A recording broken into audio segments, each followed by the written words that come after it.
જો આજે આપણે બનાવવાની છે પાણીપુરી, તો એના માટે મેં અહીંયા ફ્રેશ ફોદીનાના પાંદ કટ કરીને લઈ લીધા છે. હવે આપણે મિક્સરમાં આને પીલવાના છે. તો મેં જો અહીંયા ફોદીનાના પાંદ લઈ લીધા છે. પછી 2-3 આપણે લસણની કળી લઈ લઈશું. અને જે મરચાંની કટકી હોય છે એ મેં ખમણી અને ફ્રીજમાં સ્ટોર કરવા માટે રાખી દીધી હતી. એટલે જો આપણે અહીંયા મરચાંની જે આપણે બરફના થઈ ગયા છે ગાંગડા, એ પણ લઈ લઈશું અને થોડુંક એવું પાણી નાખી દઈશું. તો અહીંયા આપણી પાણીપુરીની પેસ્ટ બનીને તૈયાર થઈ ગઈ છે. હવે આપણે ગ્લાસ એક પાણી લેવાનું છે અને એની અંદર આ બધી આપણે જે પેસ્ટ તૈયાર કરેલ છે એ બાઉલની અંદર આપણે બધું નાખી દઈશું અને સારી રીતે હવે આપણે મિક્સ કરી લઈએ.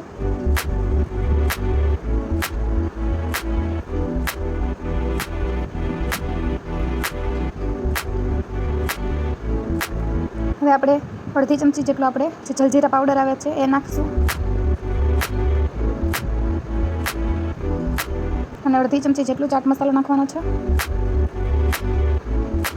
તો અહીંયા બાફેલા બટેટા લઈ લીધા છે મેં. એની અંદર આપણે અડધી ચમચી જેટલો ચાટ મસાલો નાખવાનો છે.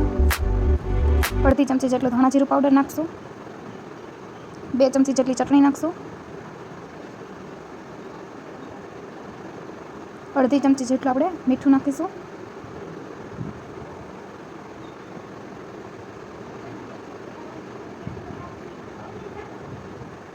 અને આપણે 1 મુઠ્ઠી જેટલા ચણા અને મગ જે બાફેલા છે એ નાખી અને સારી રીતે બધું મિક્સ કરી લઈએ.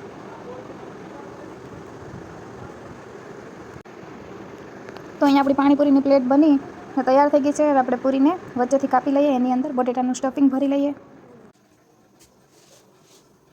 હવે આપણે જે ચણા અને મગ જે બાફેલા છે એ થોડાક એવા ભરી દઈશું. થોડીક એવી ડુંગળી ભરી લઈએ.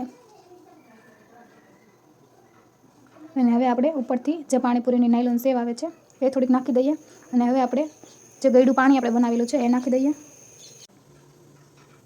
અને હવે આપણે તીખા પાણીની અંદર પૂરીને ડીવઅપ કરીને આપણી પાણીપુરી બનીને તૈયાર છે.